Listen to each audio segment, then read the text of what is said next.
నమస్కారం ETV news కి స్వాగతం ముందుగా ముఖ్యాంశాలు ఎన్నికల వేళ ఏపీలో ఏరులై పారుతున్న మద్యం సీఎం జగన్ సభల్లోనే తాగి తూగుతున్న మందుబాబులు లిక్కర్ డంపులను పట్టించుకోని అధికారులు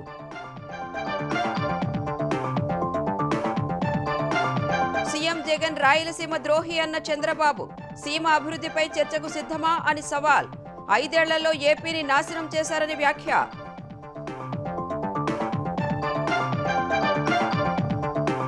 సార్వత్రిక ఎన్నికల తొలి దశలో 62.37% నమోదైన పోలింగ్ తూర్పు నాగాలాండ్లోని 6 జిల్లాల్లో ఎన్నికలు బహిష్కరించిన ఓటర్లు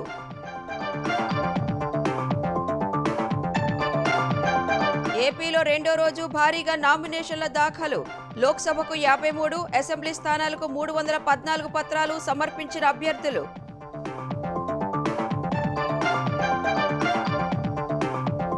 లోక్సభ ఎన్నికల్లో కలిసి పనిచేయాలని కాంగ్రెస్ సిపిఎం నిర్ణయం భువనగిరి సీటు ఇవ్వాలని బట్టిని కోరిన తమ్మినేని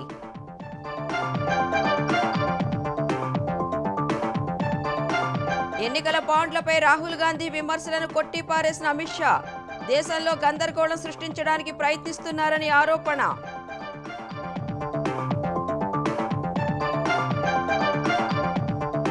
రష్యా సూపర్ సోనిక్ విమానాన్ని కూల్చివేశామన్న ఉక్రెయిన్ సాంకేతిక కారణాలతో పడిపోయిందని మాస్కో ప్రకటన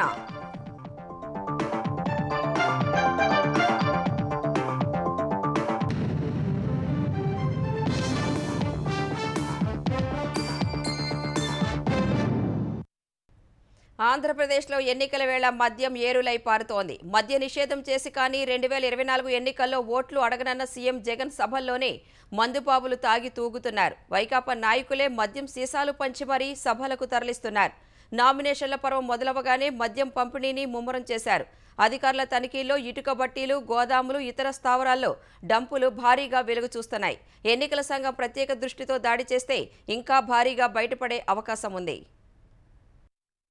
వైకాపా ప్రభుత్వం తీసుకొచ్చిన కొత్త నిబంధనల ప్రకారం ఆంధ్రప్రదేశ్లో ఎవరైనా సరే 3కు మించి మద్యం సీసాలు కలిగి ఉండడం నేరం. కానీ సీఎం జగన్ మేమంతా సిద్ధం పేరిట నిర్వహిస్తున్న సభల్లో లక్షల కొద్దీ మద్యం సీసాలు గలగల్లాడుతున్నాయి.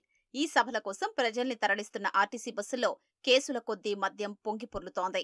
సాక్షాత్తు సీఎం సభల నుంచే చట్ట ఉల్లంఘన మొదలవుతోంది. ఇప్పటి వరకు సిద్ధం సభలు 4, మేమంతా సిద్ధం సభలు 12 నిర్వహించారు. ప్రతి సభకు 1000 నుంచి 1200 ఆర్టీసీ బస్సుల్లో జనాన్ని తరలిస్తున్నారు. వాటిలో ఎక్కిన కాసేపటి తర్వాత దారిలో మద్యం తీసుకొచ్చి లోడ్ చేస్తున్నారు. ప్రతి బస్సులో సుమారు 100 క్వార్టర్ సీసాలు అందుబాటులో ఉంచుతున్నారు. అలా ఇప్పటి వరకు జరిగిన సభల్లో దాదాపు 20 లక్షల మద్యం సీసాలు పంపిణీ చేశారు. 3 సీసాలు ఉండడమే చట్టవిరుద్ధమైతే అన్ని లక్షల సీసాలు వైకాపా నాయకుల వద్దకు ఎలా చేరాయో ఎందుకు దర్యాప్తు చెయ్యట్లేదు? ఎన్నికల సంఘానికి అధికారులకు చిత్తశుద్ధి ఉంటే జగన్ సభలకు జనాల్ని తరలిస్తున్న ఏ బస్సులో చూసినా ఏ సభ వద్దకు వెళ్లినా కేసుల కొద్దీ మద్యం పట్టుబడుతోంది. కానీ ఎందుకు దాడులు చెయ్యట్లేదన్నదే అంతు చిక్కని ప్రశ్న.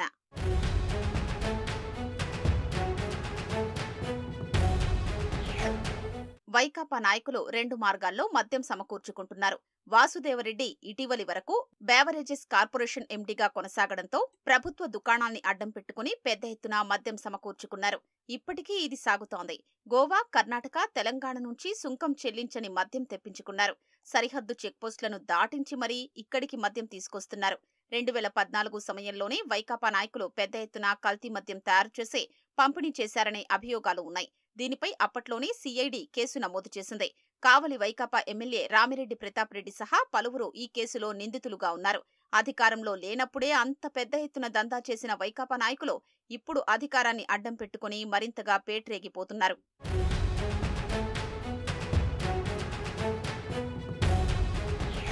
మొన్న దర్శి, నిన్న చిత్తూరు, ఆలమూరు, తాజాగా నగరి ఏపీలో ఎక్కడికక్కడే వైకాపా నాయకుల మద్యం డంపులు బయటపడుతున్నాయి. అడ్డదారుల్లోనైనా గెలవాలనే లక్ష్యంతో అధికార పార్టీ నాయకులు ఎన్నికల షెడ్యూల్ విడుదలకు ముందే భారీగా మద్యం సమకూర్చుకున్నారు. వాటిని వారి స్థావరాల్లో నిల్వ చేసుకున్నారు. ఇప్పటికీ తెప్పించుకుంటున్నారు. పక్క రాష్ట్రాల నుంచి లారీల కొద్దీ మద్యం తెప్పించుకుని నిల్వ చేసుకున్నారు. ప్రస్తుతం నామినేషన్ల తరుణంలో మద్యం సీసాల్ని బయటకు తెస్తుండటంతో పలుచోట్ల ఈ డంప్ల ఉనికి బయటపడుతోంది. వాస్తవంగా వైకాపా నాయకుల గోదాంలు, ఇతర స్థావరాల్లో ఉన్న మద్యం నిల్వలతో పాటు వారు ఇతర ప్రాంతాల నుంచి తెప్పించుకుంటున్నది పోలిస్తే ఇప్పుడు పోలీసులు, సెబ్ సిబ్బంది, ఫ్లయింగ్ స్క్వాడ్లు పట్టుకుంటున్నది పట్టుబడింది 1% లేదు. పక్క రాష్ట్రాల నుంచి పెద్ద ఎత్తున లారీల్లో వైకాపా నాయకులు ఏపీలోకి మద్యం తరలిస్తుంటే ఏ ఒక్కరూ వాటిని ఆపట్లేదు.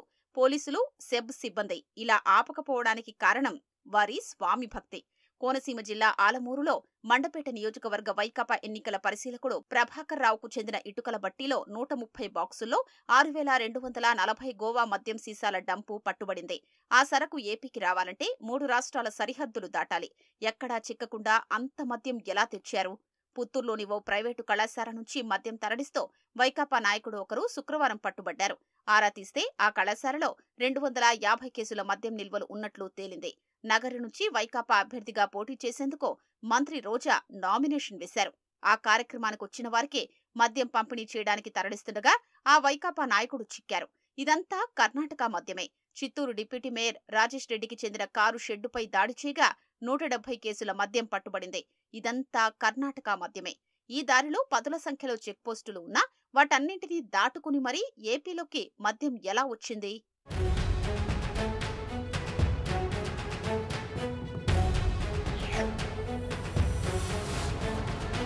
2 రోజుల కిందట ప్రకాశం జిల్లా దర్శి నియోజకవర్గం ముండ్లమూరులోని ప్రభుత్వ మద్యం దుకాణం నుంచి కారులోకి మద్యం కేసులు ఎక్కిస్తుండగా సెబ్ సిబ్బంది దాడి చేసి పట్టుకున్నారు. కారు డ్రైవర్ను విచారిస్తే ఈరంరెడ్డి మాలకొండారెడ్డి ఇంటికి తరలిస్తున్నట్లు తేలింది. అక్కడ తనిఖీ చేయగా 223 మద్యం కేసులు బయటపడ్డాయి. అవన్నీ పెద్ద ఉళ్లగల్లు, ముండ్లమూరు, మారెళ్ల గ్రామాల్లోని ప్రభుత్వ దుకాణాల నుంచి తరలించినవే.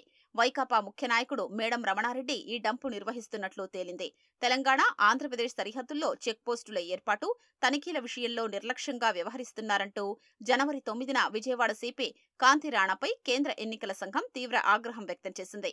అనంతపురం సరిహద్దుల్లోకి కర్ణాటక నుంచి భారీగా మద్యం వస్తుంటే ఎందుకు నిలువరించట్లేదని అప్పటి ఎస్పీ అన్బురాజన్ను ప్రశ్నించింది. తమిళనాడు, కర్ణాటక మద్యం వచ్చేస్తుంటే ఎందుకు అడ్డుకోవట్లేదని అప్పటి తిరుపతి ఎస్పీ పరమేశ్వర్రెడ్డి, నెల్లూరు ఎస్పీ తిరుమలేశ్వర్రెడ్డిలను నిలదీసింది. మద్యం సరఫరా కాకుండా కట్టుదిట్టంగా నిలువరించాలని, సరిహద్దుల్లో చెక్పోస్టులు, తనిఖీ కేంద్రాలు ఏర్పాటు చేయాలని ఈసీ డిసెంబరు, జనవరి నెలల నుంచే ఆదేశించినా వైకాపాతో అంటకాగిన అధికారులు వాటిని లెక్క చేయలేదు. మొదట్లో అసలు తనిఖీ కేంద్రాలే ఏర్పాటు చేయలేదు. తరువాత వాటిని పెట్టినా మొక్కుబడి తనిఖీలకు పరిమితమయ్యారు. తనిఖీల్లోనూ వివక్ష చూపించి అధికార పార్టీ నాయకులు మద్యం అక్రమ రవాణాకు అడుగడుగునా సహకరించారు. అప్పట్లో నిల్వ చేసిన మద్యాన్నే ఇప్పుడు పంపిణీ చేస్తున్నారు. బేవరేజెస్ కార్పొరేషన్ ఎండీగా ఇటీవల వరకు పనిచేసి ఈసీ ఆదేశాలతో బదిలీ వేటుకు గురైన వాసుదేవరెడ్డిని అడ్డం పెట్టుకుని వైకాపా నాయకులు ముందుగానే భారీ ఎత్తున మద్యం నిల్వలు సమకూర్చుకున్నారు. షెడ్యూల్ విడుదలకు ముందే వైకాపా ముఖ్య నాయకులు కోరుకున్న చోటకు వారికి కావలసినంత మద్యం చేరింది. కోడ్ అమల్లోకొచ్చాక ప్రభుత్వ మద్యం దుకాణాల్లో, బార్లలో విక్రయాలపై ఎన్నికల సంఘం ఆంక్షలు విధించింది.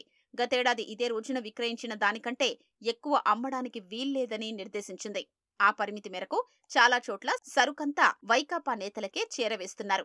తరువాత విక్రయాలు లేవంటూ మధ్యాహ్నానికే దుకాణాలు మూసేస్తున్నారు. ఇతర రాష్ట్రాలది, ఏపీ మద్యం కలిపి ఇటుక బట్టీలు, గోదాములు, ప్రైవేట్ కళాశాలలు, మారుమూల ప్రాంతాలు, స్థావరాల్లో నిల్వ చేస్తున్నారు. అధికార వైకాపా ఓటర్లను ప్రసన్నం చేసుకునేందుకు ఇప్పటికే కోట్లాది రూపాయలు కుమ్మరిస్తోంది. వారిని ప్రలోభ పెట్టేందుకు మద్యంపైనే ఆధారపడింది. ఇప్పటికైనా అధికార యంత్రాంగం రాష్ట్ర వ్యాప్తంగా విస్తృతంగా తనిఖీలు చేస్తే ఈ మద్యం డంపులు భారీగా బయటపడే అవకాశం ఉంది.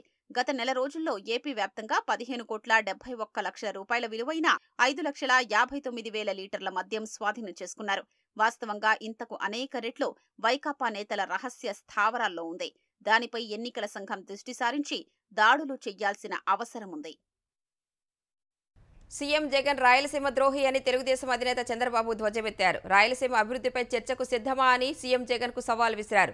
5 ఏళ్లలో ఏపీని సర్వనాశనం చేశారని ఆరోపించారు. జగన్ కు అధికారం తలకెక్కి అహంకారంతో విర్రవీగుతున్నారని ధ్వజమెత్తారు. దోపిడీ, విధ్వంసంతో ప్రజల జీవితాల్ని నాశనం చేస్తున్నారని దుయ్యబట్టారు. నిన్నటిదాకా పరదాలు కట్టుకుని తిరిగిన వ్యక్తి మళ్లీ మీ నెత్తిన చేయి పెట్టడానికి రోడ్డెక్కారని, ప్రజలు జాగ్రత్తగా ఉండాలని చంద్రబాబు సూచించారు. అనంతపురం జిల్లా రాయదుర్గం ప్రజాగళం సభలో పాల్గొన్న తెలుగుదేశం అధినేత చంద్రబాబు సీఎం జగన్ యువత భవిష్యత్తు నాశనం చేశారని ధ్వజమెత్తారు. కూటమి ప్రభుత్వం వచ్చాక యువత భవిష్యత్తుకు భరోసా ఇస్తామని ప్రకటించారు. తెలుగుదేశం అధికారంలోకి రాగానే మెగా డిఎస్సీపై తొలి సంతకం పెడతానని పునరుద్ఘాటించారు. యువతకు నైపుణ్య శిక్షణా కేంద్రం ఏర్పాటు చేస్తామన్నారు. రైతులకు ఏడాదికి 20,000 రూపాయలు అందజేస్తామని, పంటలకు గిట్టుబాటు ధర కల్పిస్తామని హామీ ఇచ్చారు. జగన్ 5 ఏళ్ల పాలనలో ఏ ఒక్కరికి మంచి జరగలేదని చంద్రబాబు దుయ్యబట్టారు. 5 ఏళ్లలో మీ జీవితాల మార్పులు వచ్చాయా? ఏ ప్రాజెక్ట్ అయినా అయిందా అని మిమ్మల్ని అడుగుతున్నా. నీళ్లు వచ్చాయని మిమ్మల్ని అడుగుతున్నా. ఏ ఒక్కరికైనా మంచి జరిగిందని మీరు భావిస్తున్నారా అని మిమ్మల్ని అడుగుతున్నా. నేను సవాల్ విసురుతున్నా జగన్మోహన్ రెడ్డి. 14-19 తెలుగుదేశం పార్టీ టైంలో నేనేమి చేశానో చెప్పడానికి నేను సిద్ధం. నువ్వేమి చేశావో చర్చించడానికి మీరు సిద్ధంగా ఉన్నారా అని కోరుతున్నా. ఇక్కడ తాగడానికి నీళ్లు లేకుండా, సాగునీరు లేకుండా రైతులు ఇబ్బందులు పడితే పరామర్శించడానికి టైం లేని ముఖ్యమంత్రి ఈ రాష్ట్రానికి అవసరమా తమ్ముళ్ళు అని మిమ్మల్ని అడుగుతున్నా. మాట్లాడితే ముఖ్యమంత్రి అంటాడు మిమ్మల్ని చూస్తే ఏం గుర్తొస్తుందని. అడుగడుగునా నేను చేస్తే అభివృద్ధి గుర్తొస్తుంది. అవునా కాదా తమ్ముళ్ళు అని అడుగుతున్నా. మిమ్మల్ని చూస్తే విధ్వంసం గుర్తొస్తుంది. కొంపలు కూర్చేవాడు, కడాన కన్న తల్లికి కూడా భారమైన వ్యక్తి జన్మభూమికి భారం కాడా అని మిమ్మల్ని అడుగుతున్నా. 5 ఏళ్లలో జగన్ రాష్ట్రాన్ని అప్పుల కుప్పగా మార్చారని చంద్రబాబు విమర్శించారు. ప్రజల జీవితాలతో చెలగాటమాడుతున్న జగన్ను గద్దె దింపారని పిలుపునిచ్చారు. మీ పేరుతో ఈ ప్రభుత్వం 13 లక్షల కోట్లు అప్పు తీసుకొచ్చాడు. కడాన ప్రభుత్వ ఆస్తులు కూడా తాకట్టు పెట్టి అప్పు తీసుకొచ్చిన దుర్మార్గుడు జగన్మోహన్ రెడ్డి. ఎక్కడా సంపాదన లేదు, దోపిడీ మాత్రం చేశాడు. మోసం చేయడంలో జగన్మోహన్ రెడ్డి దిట్ట. అబద్దాలు చెప్పడం అతనికి పుట్టుకతో వచ్చిన విద్య. అదే చేయాలనుకుంటున్నాడు. తెలుగుదేశం పార్టీ ఒకటే మీరు గుర్తుపెట్టుకోండి. 95 నుంచి 2004 వరకు ఎన్డీఏలో మేము భాగస్వాములుగా ఉన్నాం. ఎప్పుడైనా మైనారిటీకి అన్యాయం జరిగిందా ఆలోచించమని మీ అందరినీ కోరుతున్నా. ఈ 5 ఏళ్లలో జగన్మోహన్ రెడ్డి ముస్లింలకు ₹1 ఖర్చు పెట్టాడా తమ్ముళ్ళు ఆలోచించండి. ముస్లింల పైన దాడి, ఎస్సీల పైన దాడి, బీసీల పైన దాడి, కార్యక్రమాలన్నీ రద్దు చేసి దెబ్బతీసిన వ్యక్తి ఈ జగన్మోహన్ రెడ్డి. ఈ రోజు మేము కూటమి కలిసామంటే మా కోసరం కాదు, ప్రజలు గెలవాలి, రాష్ట్రం నిలవాలి, ఈ పిల్లల భవిష్యత్తు బంగారు భవిష్యత్తు కావాలని మేము కలిశాము. ఆశీర్వదించమని ప్రతి ఒక్కరిని కోరుతున్నా. సంపద సృష్టించి ఆదాయం పెంచి ప్రజలకు పంచుతామని వివరించారు. వాలంటీర్లను కాపాడుకునే బాధ్యత తనదన్న చంద్రబాబు వాలంటీర్లు రాజీనామా చేయవద్దని కోరారు. వాలంటీర్ల వేతనాన్ని ₹10,000 పెంచుతామని హామీ ఇచ్చారు. వైఎస్ రాజశేఖర రెడ్డి ఆశయాలను విస్మరించిన వారు ఆయన వారసులు ఎలా అవుతారని ఏపీ పీసీసీ అధ్యక్షురాలు షర్మిల అన్నారు. కర్నూలు జిల్లా ఎంబికనూరులో న్యాయయాత్ర నిర్వహించిన షర్మిల ఇక్కడి వైకాపా అభ్యర్థి బుట్టా రేణుక పేదరాలని సీఎం జగన్ ప్రజల చెవిలో క్యాబేజీలు పెడుతున్నారని విమర్శించారు. రైతులను వైఎస్ఆర్ పాలనలో నెత్తిన పెట్టుకుంటే జగన్ పట్టించుకోవడం లేదని ధ్వజమెత్తారు. అప్పుల బాధతో రైతులు ఆత్మహత్యలు చేసుకుంటున్నారని షర్మిల ఆవేదన వ్యక్తం చేశారు. జగన్మోహన్ రెడ్డి గారు రాజశేఖర రెడ్డి గారి ఆశయాలను నిలబెడతారు అనుకున్నాం. రాజశేఖర రెడ్డి గారి సంక్షేమ పాలన మళ్లీ వస్తుంది అనుకున్నాం. 5 సంవత్సరాలైంది. పెద్ద పెద్ద కోటలు కట్టుకున్నారు, కోటలలోనే బతికారు. 5 సంవత్సరాలు ప్రజల దగ్గరికి ఎప్పుడూ రాలేదు. రాజశేఖర రెడ్డి గారి సంక్షేమ పాలనలో ప్రజా దర్బార్ ఉండేది, గుర్తుందా? ప్రజలు ఎవరైనా సరే 1000 మంది రోజుకి కలిసేవారు రాజశేఖర రెడ్డి గారు. జగన్మోహన్ రెడ్డి గారి పాలనలో అయితే కనీసం మంత్రులకు, ఎమ్మెల్యేలకు కూడా అపాయింట్మెంట్ లేదట. ఇదా రాజశేఖర రెడ్డి గారి ఆశయాలను నిలబెట్టడం అంటే?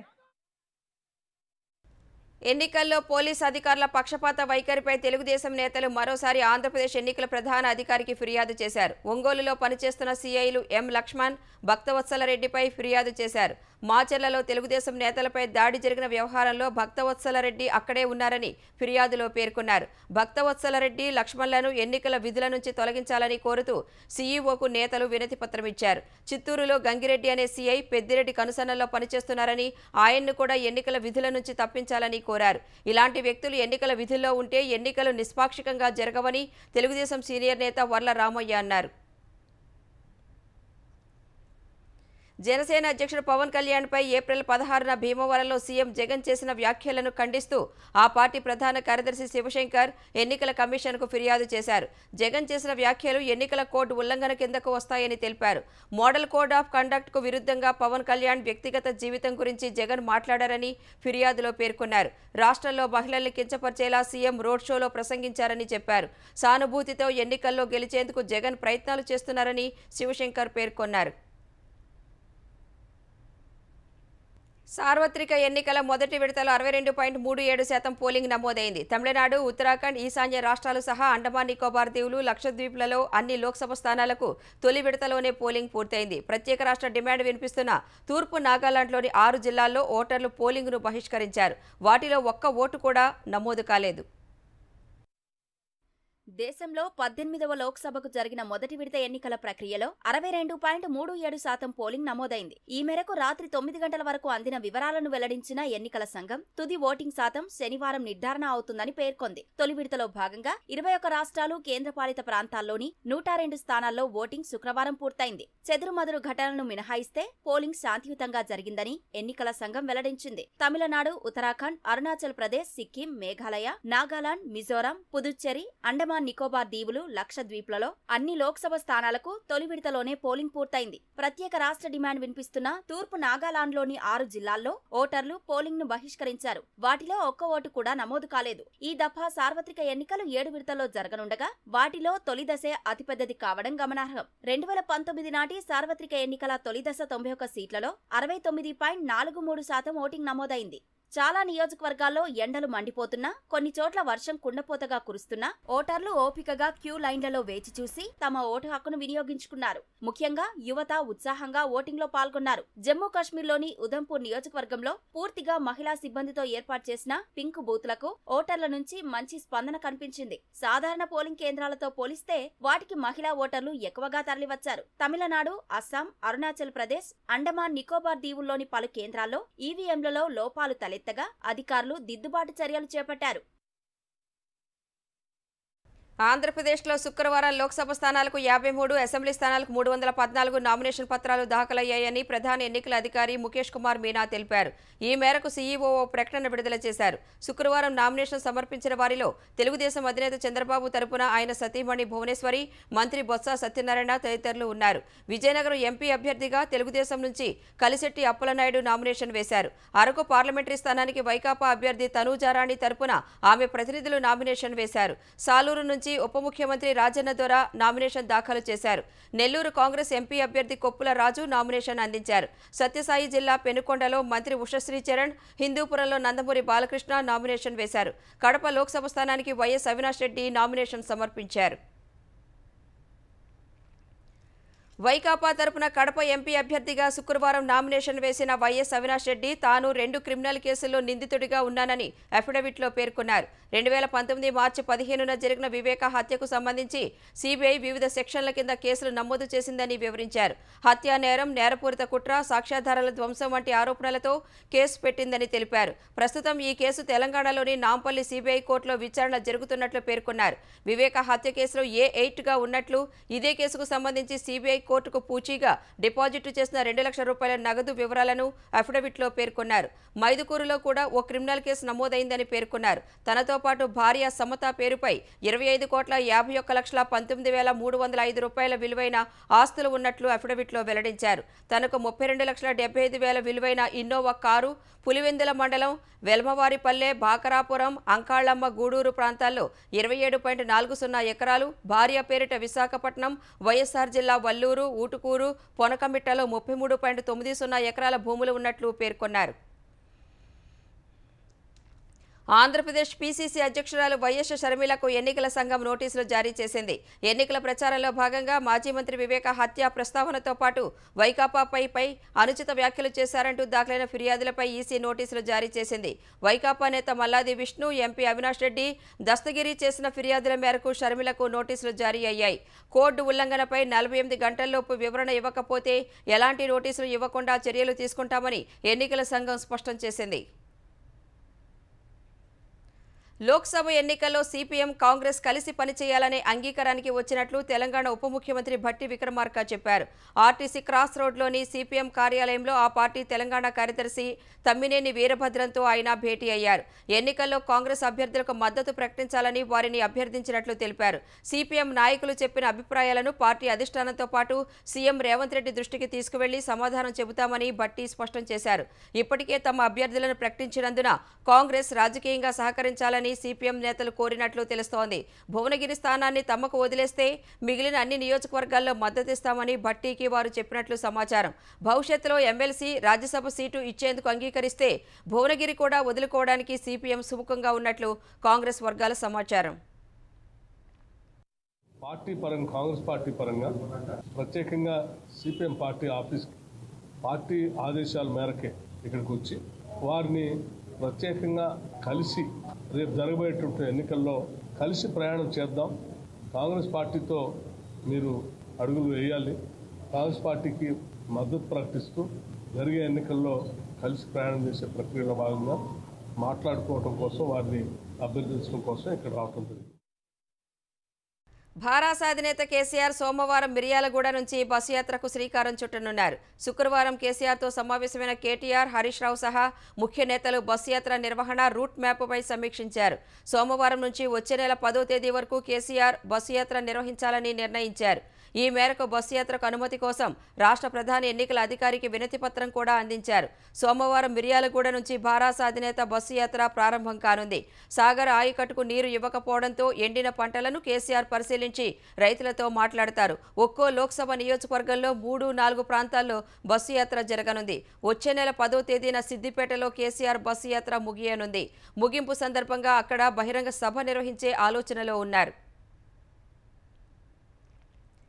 తెలంగాణ ప్రభుత్వం రుణాల ద్వారా మరో 1500 కోట్ల రూపాయలు సమీకరించుకోనుంది. ఈ మేరకు ఆర్థిక శాఖ బాండ్లు జారీ చేసింది.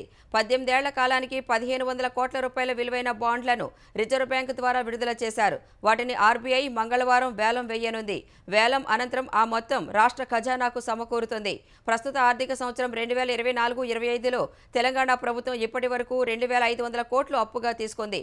తాజా రుణంతో ఆ మొత్తం 4000 కోట్ల రూపాయలకు చేరనుంది. రాష్ట్రంలో కాంగ్రెస్ ప్రభుత్వం ఏర్పాటైనప్పటి నుంచి మొత్తం అప్పు 19,118 కోట్ల రూపాయలకు చేరుతుంది. అభివృద్ధి సంక్షేమ విజనరీ మన చంద్రన్న పుస్తకాన్ని తెలుగుదేశం అధినేత చంద్రబాబు ఆవిష్కరించారు. తెలుగు ప్రజల అభివృద్ధికి చంద్రబాబు తన రాజకీయ జీవితంలో చేసిన కృషిని వివరిస్తూ తెలుగుదేశం పాలిట్ బ్యూరో సభ్యుడు టీడీ జనార్దన్ ఈ పుస్తకాన్ని రాశారు. చంద్రబాబు పేరు చెబితే ఏదైనా పథకం గుర్తొస్తుందా అని చౌకబారుగా విమర్శలు చేస్తున్న వారికి ఈ పుస్తకం తగిన సమాధానమని టీడీ జనార్దన్ అన్నారు. దార్శనికుడైన పాలకుడు అధికారంలో ఉంటే జరిగే మేలు ఏంటో ప్రజలకు మరోసారి గుర్తు చేసేందుకే పుస్తక రూపంలో తీసుకొచ్చామని వివరించారు. విమర్శకుల నోళ్లు మూతపడేలా పుస్తకం రాశారని చంద్రబాబు వ్యాఖ్యానించారు. 1వ తరగతికి కనీస వయసు 6 ఏళ్లు ఉండాలంటూ జారీ అయిన ఉత్తర్వులపై వివరణ ఇవ్వాలంటూ కేంద్ర రాష్ట్ర ప్రభుత్వాలకు తెలంగాణ హైకోర్టు నోటీసులు జారీ చేసింది. పి పరీక్షిత్ రెడ్డి అనే వ్యక్తి వ్యక్తిగత హోదాలో దాఖలు చేసిన ప్రజా ప్రయోజన వ్యాజ్యంపై నిన్న ప్రధాన న్యాయమూర్తి justice Alok Aradhe, justice J Anil కుమార్లతో కూడిన ధర్మాసనం విచారణ చేపట్టింది. కేంద్రం జారీ చేసిన ఉత్తర్వులు రాజ్యాంగ విరుద్ధమని పిటిషనర్ పేర్కొన్నారు. ప్రీ ప్రైమరీ తరగతుల్లో ప్రవేశానికి పరిమితిని సడలించేలా ఆదేశాలు ఇవ్వాలని కోరారు. అంతేకాకుండా విద్యార్థులకు సెల్ ఫోన్ వ్యసనంగా మారుతోందని, దీనిపై శాస్త్రీయ అధ్యయనం నిర్వహించేలా కేంద్రాన్ని ఆదేశించాలని కోరారు. పిటిషన్లోని అంశాలను పరిశీలించిన ధర్మాసనం కేంద్రంతో పాటు తెలంగాణ విద్యాశాఖ ముఖ్య కార్యదర్శి, పాఠశాల విద్యాశాఖ కమిషనర్కు నోటీసులు జారీ చేసింది. కౌంటర్లు దాఖలు చేయాలని ప్రతివాదులను ఆదేశిస్తూ విచారణను వాయిదా వేసింది. దేశంలో ఎన్నికల బాండ్ల పథకం ప్రపంచంలోని అతిపెద్ద దోపిడీ పథకమని కాంగ్రెస్ అగ్రనేత రాహుల్ గాంధీ చేసిన ఆరోపణలను కేంద్ర హోంమంత్రి అమిత్ షా తిప్పికొట్టారు. ఓ జాతీయ మీడియాకు ఇచ్చిన ఇంటర్వ్యూలో మాట్లాడిన అమిత్ షా ప్రతిపక్షాలకు కూడా ఎన్నికల బాండ్ల ద్వారా విరాళాలు వచ్చాయని, అప్పుడు అది కూడా దోపిడీయేనా అని ప్రశ్నించారు. ఎన్నికల బాండ్ల పథకం దోపిడీ అయితే తాము కూడా దోపిడీకి పాల్పడ్డామని రాహుల్ గాంధీ ప్రజలకు చెప్పాలని అమిత్ షా డిమాండ్ చేశారు. ఎంపీల సంఖ్య పరంగా చూసుకుంటే తమ కంటే విపక్షాలకే ఎక్కువ విరాళాలు వచ్చాయని తెలిపారు. తమపై చేయడానికి ఎలాంటి అవినీతి ఆరోపణలు లేక ఇలాంటి తప్పుడు ఆరోపణలు చేస్తున్నారని అమిత్ షా మండిపడ్డారు. ప్రతిపక్షాలు దేశంలో గందరగోళం సృష్టించడానికి ప్రయత్నిస్తున్నాయని, ఇలాంటివి విజయవంతం కావని వెల్లడించారు. ఇటీవల ఉత్తరప్రదేశ్ గాజియాబాద్లో జరిగిన ఎన్నికల ప్రచారంలో పాల్గొన్న రాహుల్ దేశంలో ఎన్నికల బాండ్ల పథకం ప్రపంచంలోనే అతిపెద్ద దోపిడీ పథకమని, ప్రధాని నరేంద్ర మోదీ అవినీతి ఛాంపియన్ అని ఆరోపించారు. రాజ్యాంగాన్ని మార్చాలనే దురాలోచనతోనే భారతీయ జనతా పార్టీ చార్ సౌ పార్ విధానం చేస్తోందని కాంగ్రెస్ పార్టీ ఆరోపించింది. ప్రధాని మోదీ గాంధీజీ వారసత్వాన్ని, ఆయన పాటించిన విలువలను నిజంగా గౌరవిస్తారా అని ఆ పార్టీ ప్రధాన కార్యదర్శి జయరాం రమేష్ ప్రశ్నించారు. మహారాష్ట్రలోని వార్దాలో ప్రధాని మోదీ ఎన్నికల ప్రచార సభలో పాల్గొన్న నేపథ్యంలో ఆయన పలు ప్రశ్నలు సంధించారు. రైతుల మరణాలను ఆపేందుకు ప్రధాని ఏం చేస్తున్నారని ప్రశ్నించారు. ఆదివాసీలకు మేలు చేసే అటవీ హక్కుల చట్టాన్ని ఎందుకు అమలు చేయటం లేదని నిలదీశారు. ప్రధాని మోదీ గాంధీ పక్షమా లేదా గాడ్సే పక్షమో చెప్పాలని జయరాం రమేష్ డిమాండ్ చేశారు. మహారాష్ట్రలో సగటున రోజుకు 7 రైతులు బలవన్మరణాలకు పాల్పడుతున్నారని చెప్పారు. గతేడాది జనవరి నుంచి అక్టోబర్కు సంబంధించి మహారాష్ట్ర ప్రభుత్వం విడుదల చేసిన గణాంకాలని 60% జిల్లాల్లో కరువు పరిస్థితులు ఉన్నా ప్రభుత్వం ఎలాంటి సాయం అందించలేదని జయరాం రమేష్ ఆరోపించారు. రష్యా అమ్ముల పొదిలో వ్యూహాత్మక సూపర్సోనిక్ బాంబర్ విమానం Tu-22M3ని కూల్చివేసినట్లు ఉక్రెయిన్ ప్రకటించింది. తమ వాయుసేన, నిఘా వర్గాలు కలిసి యాంటీ ఎయిర్ క్రాఫ్ట్ క్షిపణులతో ఈ బాంబర్ను పడగొట్టినట్లు తెలిపింది. ఇందుకు సంబంధించిన ఓ వీడియోను సామాజిక మాధ్యమం ఎక్స్లో పోస్ట్ చేసింది. అయితే రష్యా ఉక్రెయిన్ ప్రకటనను ఖండించింది. సాంకేతిక లోపంతోనే బాంబర్ స్టావ్రోపోల్లోని నిర్మానుష్య ప్రాంతంలో కూలిపోయిందని తెలిపింది. కూలిన బాంబర్లోని 4 సిబ్బందిలో 3ని కాపాడినట్లు పేర్కొంది. మరొకరి కోసం అన్వేషణ కొనసాగుతున్నట్లు చెప్పింది. అయితే ప్రాణాలతో బయటపడిన వారిలో ఒకరు మృతి చెందినట్లు స్టావ్రోపోల్ గవర్నర్ చెప్పారు. మరోవైపు ఉక్రెయిన్లోని నిప్రో ప్రాంతంపై రష్యా జరిపిన దాడిలో 8 ఏళ్ల చిన్నారి సహా 8 మంది మృతి చెందారు.